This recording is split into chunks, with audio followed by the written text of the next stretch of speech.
A little bit of background. Feel free to reach out to us afterwards. Here's our contact information, and most of you are familiar with who we are and how to do so. But we would love to be able to chat with you further after this webinar and be able to have further conversation. But we have been saying from the very beginning of COVID that and in full transparency, PPE in our minds was essential. The physical precautions that were needing to be taken into consideration are important, and all of the things that come in as a result of the virus was crucial. But we've been saying since about week 3 and 4 that we've been concerned about the emotional and psychological, as we've been calling it, PPE, that this conversation that we're having today hasn't been taking place. That the dialogue around workplace health, the emotional and psychological support for employees in the workforce isn't something that really has come to the forefront. And we're still seeing this significantly in terms of our interactions with leaders across so many different industries, educational environments, as well as in industry and businesses. And so what we're trying to do, and we're thankful for the Chamber, for Eugene and your staff bringing us into this space, is what we're trying to do is bring more people into this conversation. We don't necessarily want to be the center of that conversation, but we want all of you who are at the forefront of being in leadership to be able to start bringing people together to really bring about this sense of awareness that the impact that the virus, that this pandemic has had upon the human element has been extremely intense. And so we're going to delve into some of those practicalities today in how we can move forward. Wow, the past year has been one of change. If there has ever been a time to study human behavior and the effect of change on us, I think this past year, hands down, has got to be one of the most fascinating. But what do we know about change? Well, we know that it is a normal part of life. It's going to happen to us. Life is not static, right? It's constantly moving. So that means that from one day to the next, there's always going to be change in our lives.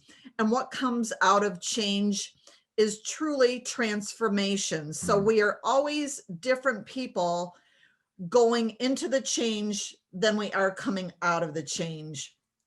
One of the reasons that, when we talk to people and we ask them, what is it about change that you don't like? And it's usually a couple things that come back to us. It's that they don't like that there's uncertainty in it, right? So even good change, I'm often intrigued when you hear of like a new couple that is getting ready to get married and they both made the decision to bring their lives together. But, you ask them, tell us, what do you feel? And oftentimes there's that little level of, nervousness, because once again, it's a change. Their life is going to change.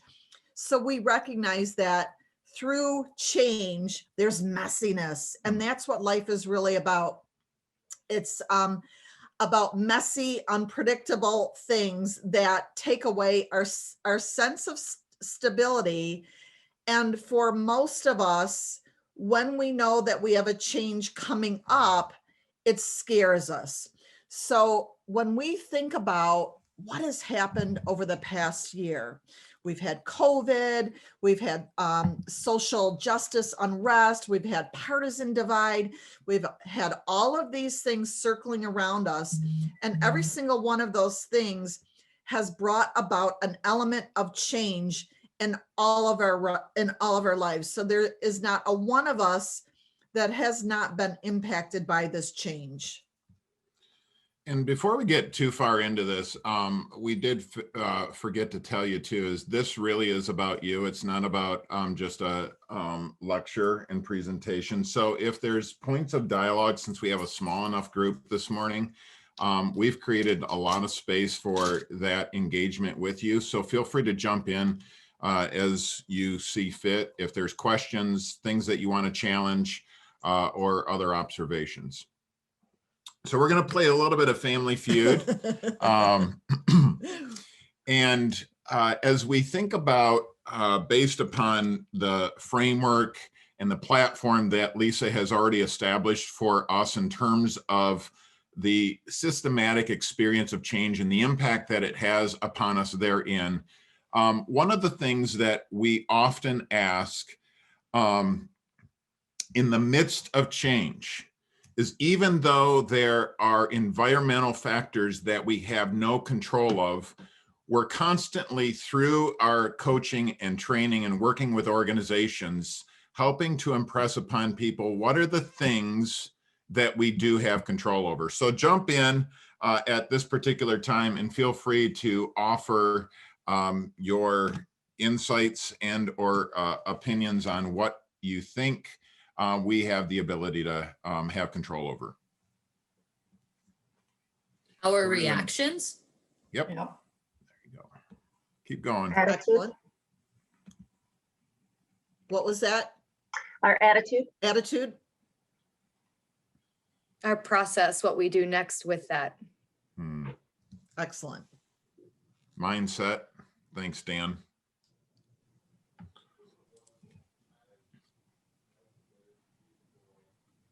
What we eat.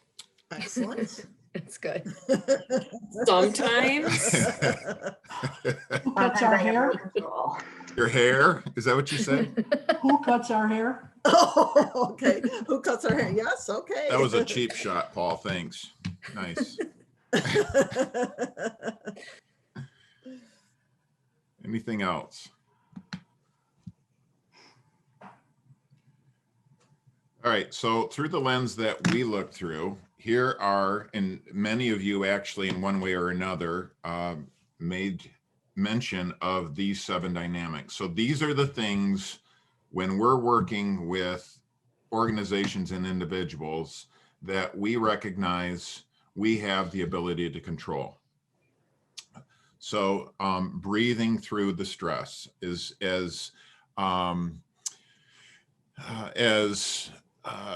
touchy-feely as that is, one of those things that we do have control over is the ability to breathe and to really think about how we're able to process that stress. Self-talk is more than just the words that we're saying, but the ideas and the beliefs that we're adopting internally. A sense of gratitude.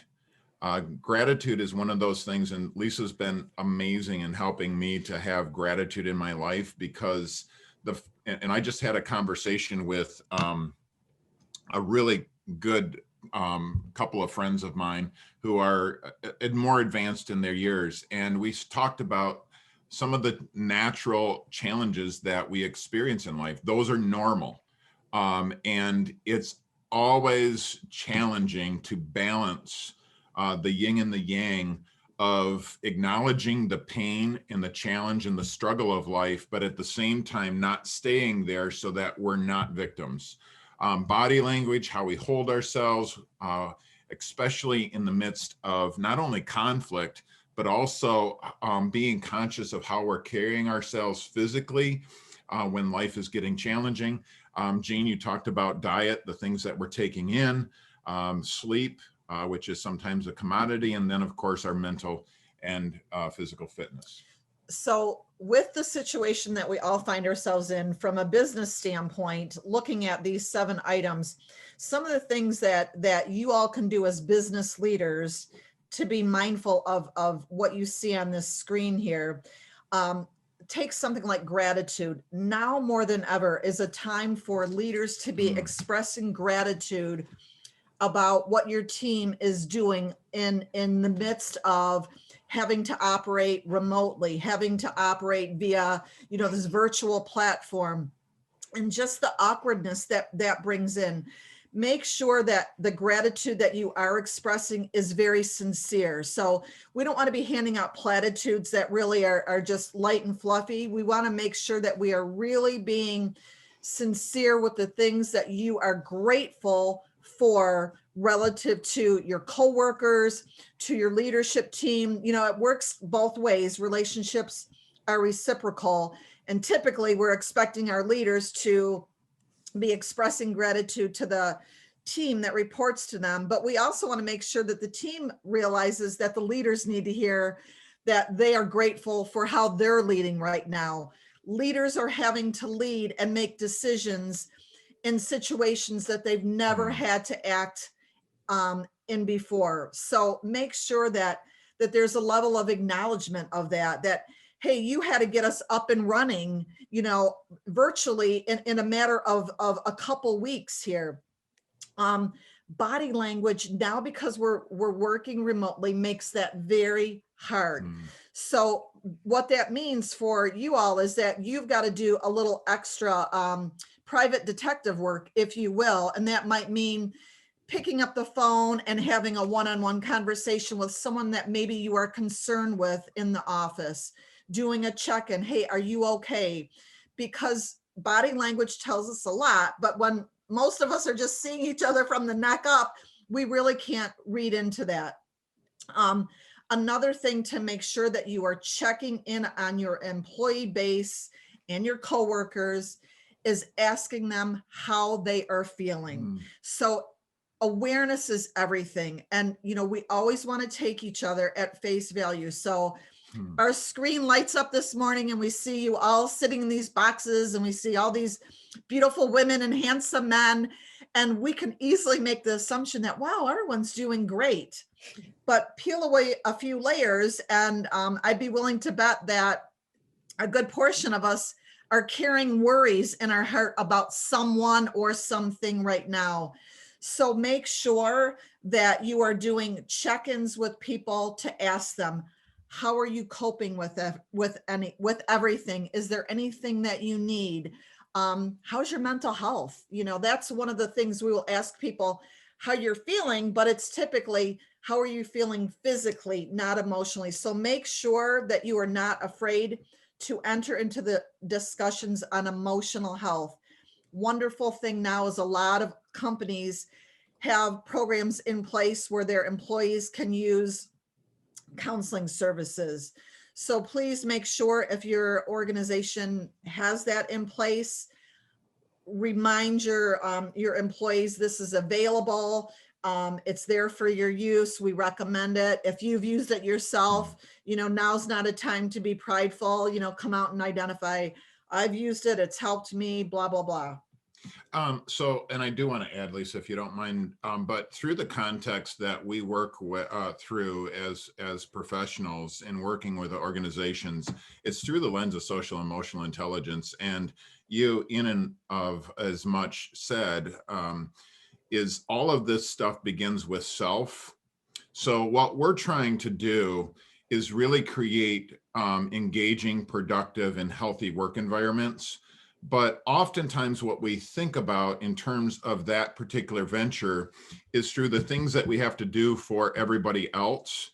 And in order for that to happen, in order to create that healthy culture in an organization and a business, it has to start with us.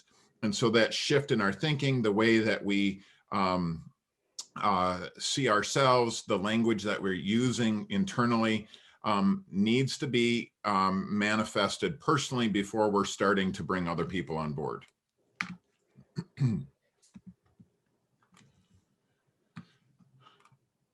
So as we think about, and actually one of them What's that? said response. Okay, perfect. But So we'll still. just skip over that. No, talk on that a little You bit. want to, okay. Yeah, I think okay. that's still good. All right. All right. So I'm going to share a little bit of a story. The last couple of days, I have a 19-year-old who has severe autism. He was diagnosed when he was 2.5 or 18 months, I guess it was. And just in the last couple of weeks, we've been noticing that there's been a significant change and a response that has come from him behaviorally. And so naturally so, because he doesn't have expressive language to be able to say, you know, I'm feeling depressed, I'm feeling anxious, I have this going on inside of myself. How he manifests that is oftentimes through his behaviors, which are oftentimes undesirable. And so one of the things that we acknowledge as parents who have children with unique and special needs, both Lisa and I, is that the greatest asset and gift that we can give to the health of our children, and most importantly to ourselves, is putting ourselves into the driver's seat. Lisa uses this language all the time. So what we want to do is be in a place in which we're not reacting, but we're making decisions to respond. And so as we go back to this particular list, all of these 7 things, including thinking about how we respond to the environment around us, really dictates the results and the response that we'll receive back. And so think about for yourself, again, going through that lens of it begins with self, and then we change culture based upon how we respond to those around us. Think about the mindset that you're carrying with you and how you're leading other people forward. And we are once again living in, I would say, one of the most greatest times of a reactive based society. So, right, people have very strong opinions about a lot of things that are going on around us right now. So there's a lot of reaction coming out in people. So we need to be mindful of that, and we need to help model the behavior that we want. I mean, that's old school talk, but we talked to a business associate the other day, and we loved what he did. He talked about, I think it was sometime this summer, with everything that was going on, and just seeing a lot of just, unprofessional behaviors and language and just hateful rhetoric swirling around. He came out and addressed his employees and said, I understand there's a lot of stuff going on that is out of our control right now, but I want you to know that we will treat each other with respect and dignity and professionalism here at work. And it will start with me as the owner of the company. And it just, when he said that, I remember just getting chills up my spine, because I thought that's a strong leader, and that's putting a ton on his shoulders, because he's a human being too, right? And most certainly he's got things that are going to trigger him as he moves through his day, but it is up to him to model what he expects for the rest of his employees to follow. And that's what we're talking about. So there are a couple things when we talk about how do we teach organizations to thrive, not just survive right now at this time of life. And there's a couple things that can be done to check the internal health of your organization, and the external and internal health. So the first thing I'm going to talk about is the external health. And it's really, really important that as businesses, we do not stick our head in the sand and pretend that, all right, what has just happened in the last 13 months hasn't happened. We've got, once again, we've got a global pandemic, whether or not you believe it or not, where you're at on that, none of that matters. But what matters, once again, is the opinions that people are carrying, because people have these opinions. So we've got that swirling around us. We've got the whole issue on vaccination swirling around us. Some people are saying, I want it. Some people, no, you shouldn't do that. Same thing with the masks. All that is swirling around us. Then we have all of this stuff swirling around us relative to social justice issues. Black Lives Matters, LGBT issues are on the forefront. The partisan divide is probably the most extreme I've ever seen it in my entire life. So all of this stuff is just moving around us at a very rapid pace. And once again, the world that John and I live in is, we can't stick our head in the sand. We have to address this stuff, because even if it's not being talked about in your place of employment, we guarantee it's still being brought in with your employees. Every single employee that walks into that office, Monday through Friday, if you're meeting, in person, or if you're doing it virtually, every single one of us is being impacted. So we have to acknowledge this. So we've created a survey. A couple of you have seen this before, but it's kind of just a good little exercise to check the external stress of your employees and what they're dealing with right now. So the first part of this survey, it's got 4 parts that we're going to walk you through. So you're going to be tabulating this as you go forward. So just go ahead and have something near you that you can just maybe write down on a piece of paper or otherwise. So first part is the impact of COVID on your stress level. 7 questions. 1 is that you're experiencing no stress relative to that. 2 is medium stress. 3 is high stress. And then total your score of COVID after you're finished.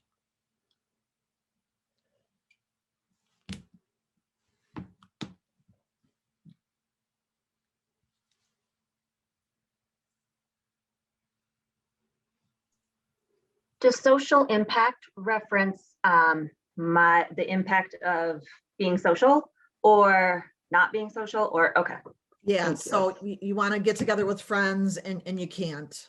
Yeah, Thank you. excellent question. Yeah. Yeah, we'll get to social issues here in just a minute.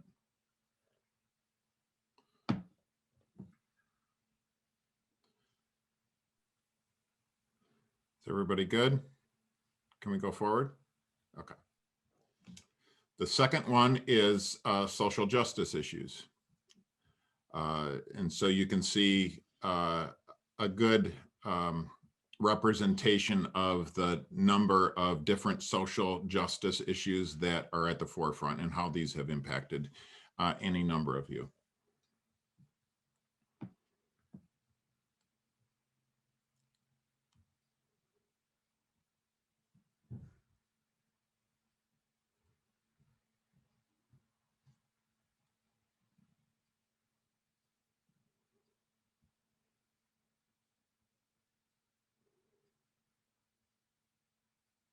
Okay, is everybody okay?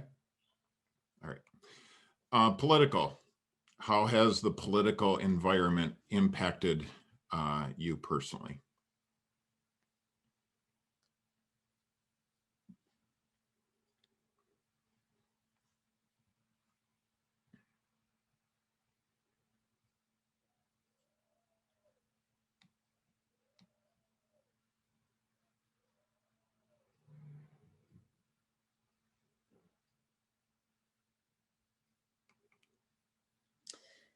And then part 4, this is just our catch-all of other.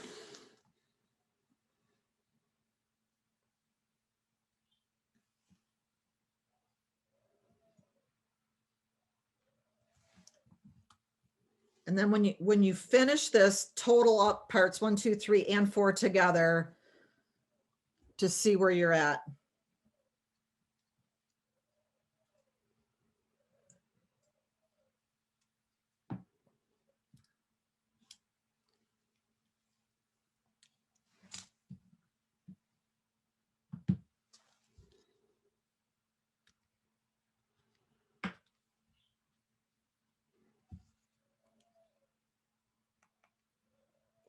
All right.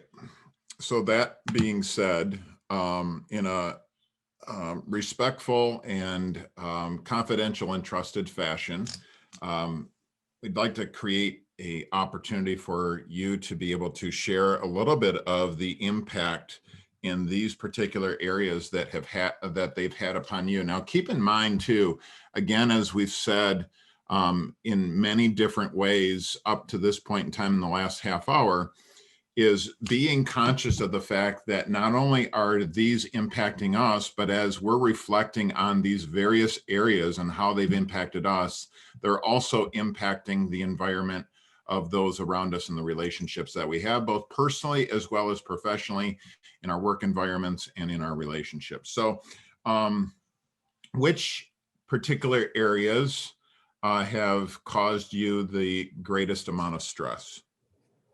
If you're willing to share, go ahead and just unmute yourself. COVID. Yeah. COVID. Yeah. Could you say a little bit more about that? Why so? Yeah, and I didn't realize that this is such a neat exercise to see where the bulk of our stress lies. But COVID, work from home, kids back and forth in school, myself and my kids all had it. So it was back and forth. And it's interesting because my stress is always thinking of, well, we had it, but we're fine. I'm employed, but it's stressful. So it's always like everyone else's stress is more. I shouldn't feel stressed because we're fine. So Mhm. it's a lot of conflict, I guess, internally. You know, and Deneen, one of the things that we frequently say in many of the environments that we find ourselves in, we're preconditioned as human beings to deflect. Mm-hmm. So there's a lot of pride that goes into our lives as human beings. Is I'm fine, I'm okay, somebody else has it worse. Their situation is a little bit more difficult or challenging. But being mindful of the fact, first and foremost, as we look internally for each and every one of us, is that our reality is our reality. And so moving into a space that is healthier, both psychological and emotionally, and then ultimately how that conveys into the environment around us and the relationships that we have is really dependent upon owning our own reality and understanding what's happening internally.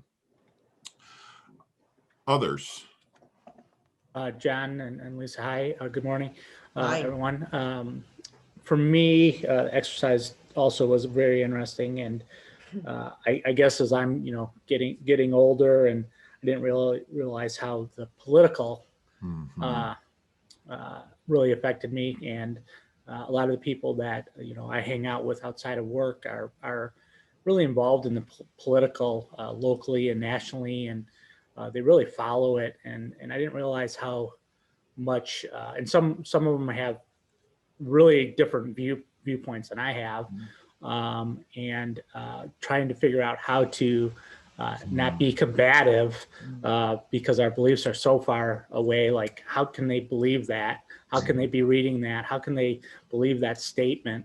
It's like the old on social media that you put on here, like, Abe Lincoln said this on social media, right? Do you believe it? Yeah. And I really find myself daily, like, even internally with our team, sometimes we have some opposing political views, and it didn't bother me when I was younger, but as I'm getting older, I'm like, maybe I do really need to speak up and talk about my views and share. And then I'm like, no, that's not really the right place and the right opportunity. But then later on at night, I kind of have to think about it and try to, let it go and move forward. So Excellent. that was really a wild thing to think about here today, this morning.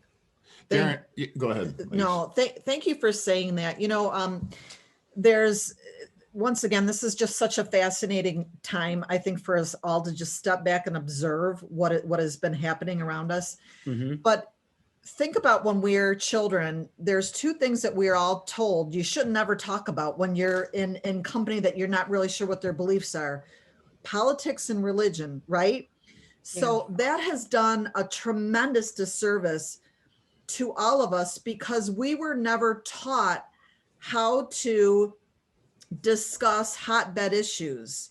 And so, that's why we believe there's a lot of just this nastiness swirling around all of us, because we haven't been taught how to discuss issues that have an impact on all of us from a lens of being socially and emotionally intelligent, to be able to say that, you know what, Darren, you and I were friends, for 20 years, and I've just found out that you have totally different political beliefs than I am, and all of a sudden I can't be your friend anymore.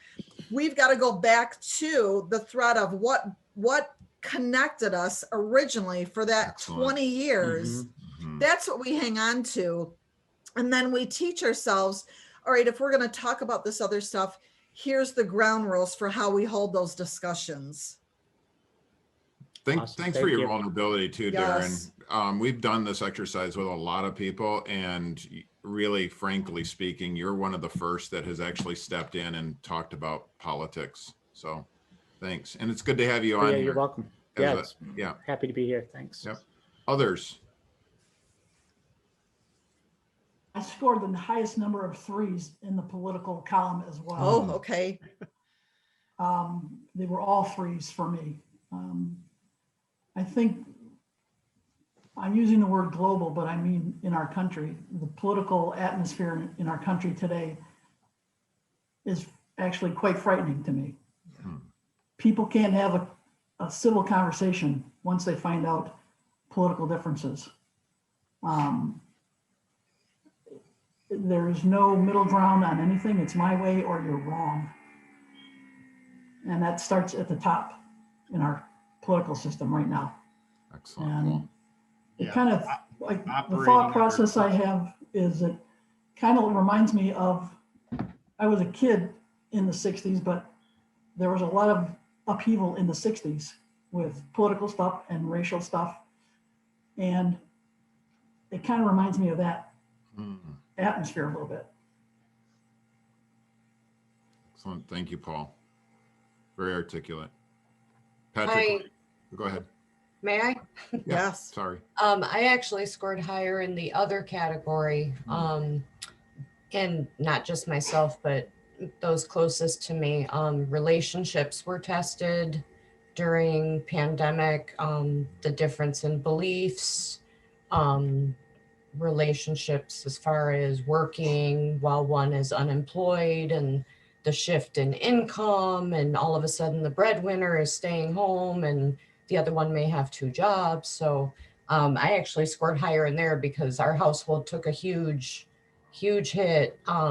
Luckily our children are older, so the schooling worked itself out. But yeah, that's the one where I scored the highest. And personal relationships, I have family members that aren't speaking to each other. Holidays weren't the same this year. You know, it all rolls over into everything.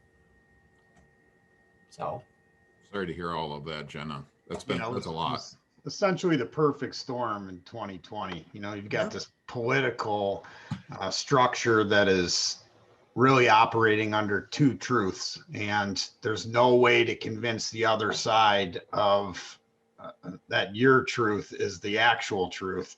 Even if you present facts these days, there's no convincing them that they're wrong in what they believed in and heard and really based their decisions around is absolutely false. And you know, I've lost a lot of very intelligent friends over the course of the last 12 months because I can't even have a conversation with them because it always comes around to their political belief and you know, the fact that the world's out to get them, you know, thinking that the global pandemic is out to get one political party in the United States it blows my mind that people can think that that was the case, that China did this just to hurt the American Republican Party. And I don't want to say too much about it, but that, you know, that's obviously stressful. And then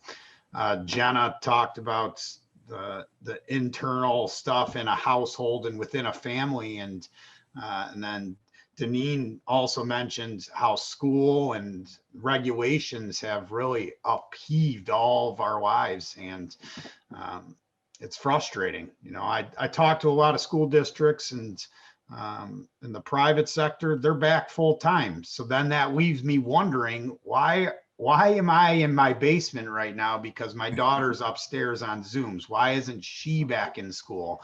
And obviously it stresses me out. So, you know, I started off these lists with small numbers, but then once you get down, you're like, oh yeah, that's a 3, 3, 3. And then you realize, okay, so this is why the stress piles up. So Yes.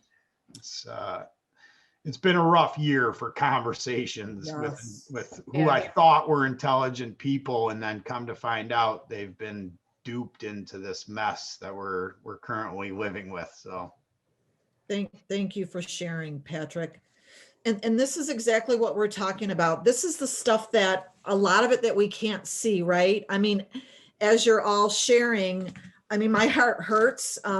Paul, as I'm hearing you saying you scored all threes, I know John and I both know what that level of stress feels like and what it does to someone. Yeah. So we all have, I'm sure, either areas within that survey that possibly were many threes, or people that we know and love that are experiencing that. So it's again, it's the mindfulness of realizing that everyone is walking around with something. The majority of it we can't see, but we have to be willing to be aware, first and foremost, of what am I feeling, so that I can understand then someone else is probably feeling something possibly similar. There's a duck in here. Well, that lightened up the mood. Whoever, thanks for that. I am so sorry. That's so funny. That's awesome, Heidi. I love loved it. Yeah. Drew, Go ahead, Drew. Yeah, a couple things. I had kind of an interesting result on this exercise. It was in the first category where I had the most. I used 1 as my baseline, and it was in the first category that I had the most items that were not 1s. Okay. However, it was in the third category that I had the most 3s. So even though I came in under that 40 threshold, that's not to imply that simply because there hasn't been a whole lot of stress that there aren't items Yes. that are still, causing a disruption. Absolutely. And even though there's maybe like this underlying higher level of stress in the one category, the spikes are in another one, altogether. The second thing was, I'm a perfect example for what you're describing or what you were talking about with the items that we're not supposed to discuss. Because as soon as we went into this political discussion, my palms start getting a little bit sweaty, the red flags internally start going up a little bit. And I'm like, you know what? I am just gonna let this go, because I've had situations similar to what Paul described and similar to what Patrick described. Yeah. And I've also lost friends, and in some cases I was the one that made the decision to do that. And I've told longtime friends, 30-year people that I went to college with, we ain't gonna discuss this. I mean, there's no ground rules. We're just not going to do it. So, and I never went into the why. I never went into the or else this could happen. Yeah. But so that's something that I've also had to kind of accomplish. And I, if I see it on Facebook, the comment is here. It's not typed out, and I just move on, because I don't have time for this.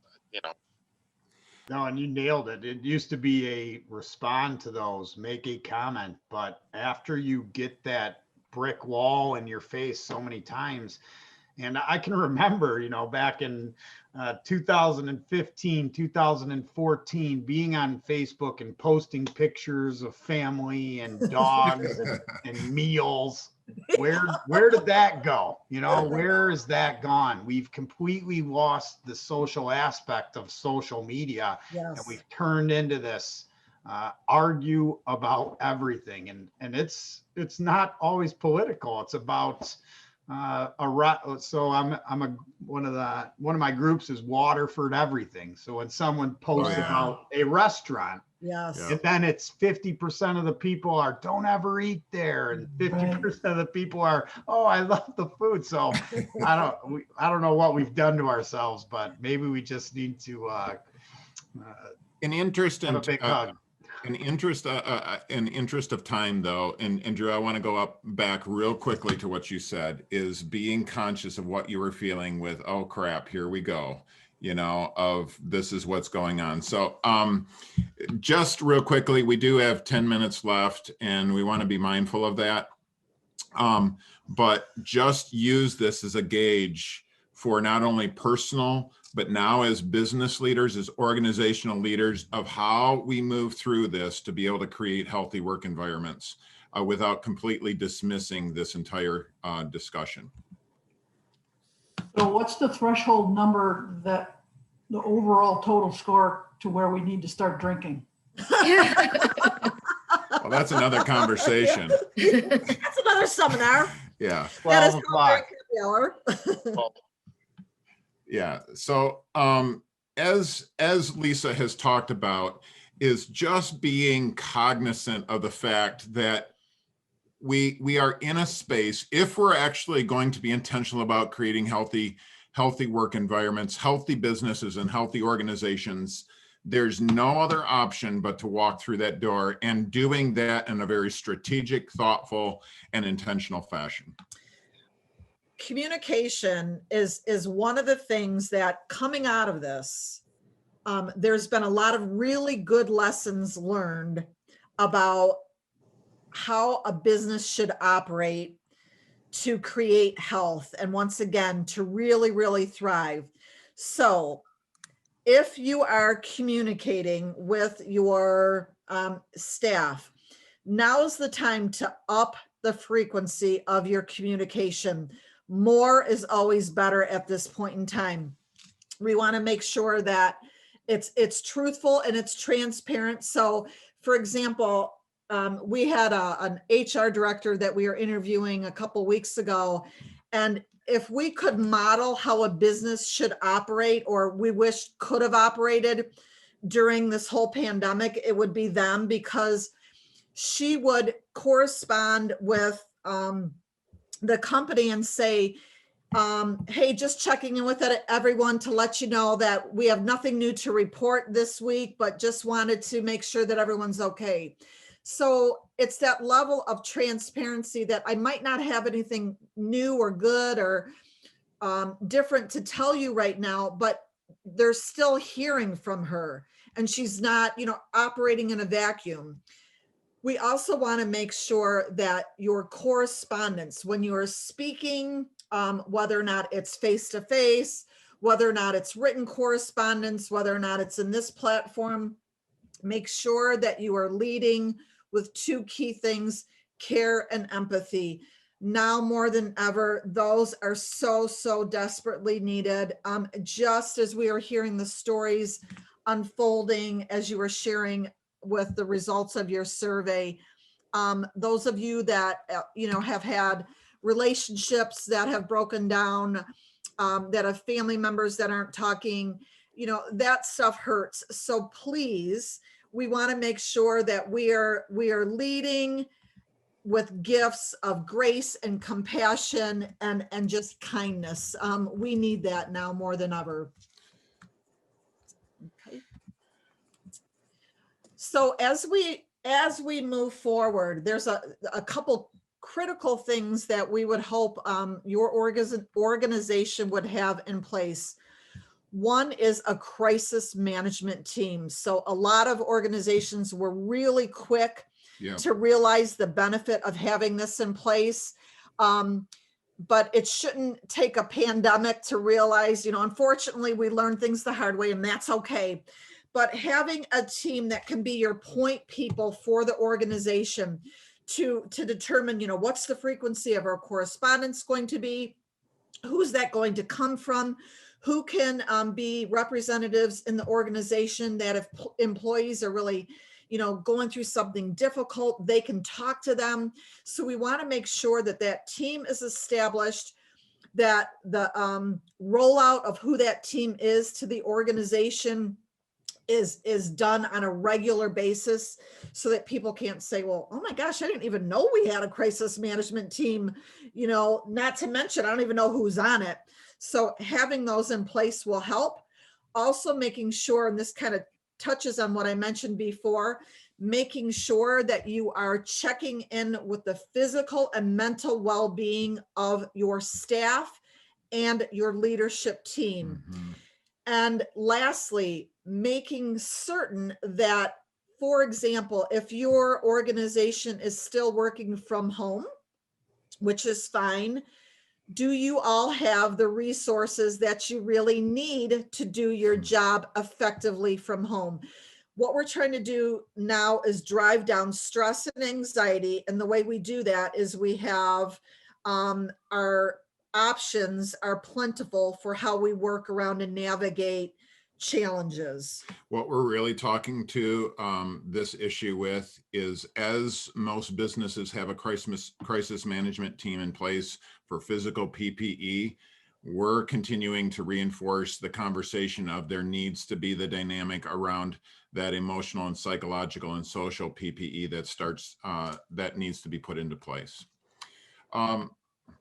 So as we really move forward together as leaders and as organizations, it's important to be able to go back and ask the question in a very reflective fashion, through our ability to create space with the realization that we're living in unprecedented times, is that first and foremost, we're extending a sense of grace and compassion to ourselves, being willing to create an environment where there's conversation and dialogue, so that we can assess what things have we done right, where have we missed the mark, what places do we need to amp up our support for our work environment. So really creating an environment where we're all getting on the same page with that. What comes out of all of this is that a connection can be built in a way that it couldn't have been built before. So we are all going through this crisis together, even though we acknowledge that for each and every one of us, it's going to be experienced differently because we have different dynamics that are going on in our personal lives that change how we experience it. But the fact remains that we are all experiencing this together. So that is a connection. So we can help by meeting each other where we're at, by acknowledging that, hey, you might be an anti-vaxxer and I'm a vaxxer. That's okay. You need to do what you need to do for your family, and I need to do what I need to do for my family. That's what we're talking about. And then also the other way that we can really build connection in our organization is check-ins. So we would recommend that these become a regular part of your staff meetings. And it doesn't have to be anything really long, but carving out, 10, 15 minutes of a meeting to say, we're going to run around the circle here and we're going to do a check-in. And I know sometimes in the business world, this can be really hard because we're sometimes more guarded about being vulnerable and expressing if we're having a difficult time. But one of the things that we do that works often really well is you pull out a feelings chart. And it'll have, feelings from happy to angry and everything in between. And you pass that chart around and you say, all right, everyone, pick a feeling and tell us why you're feeling that. So that's a good kind of icebreaker to start. So connection benefits. We see that productivity always is ramped up when people feel like they are seen, as a well-rounded, human being more than just the title they carry. We know that it allows them to be more engaged in their company. They're definitely a much more loyal employee, and it always impacts the bottom line from a profitability standpoint. So we wanted to close, and we know that we're at the end of our time with you all. Are there any comments or questions that you have or observations that you'd like to make as we bring this time to an end?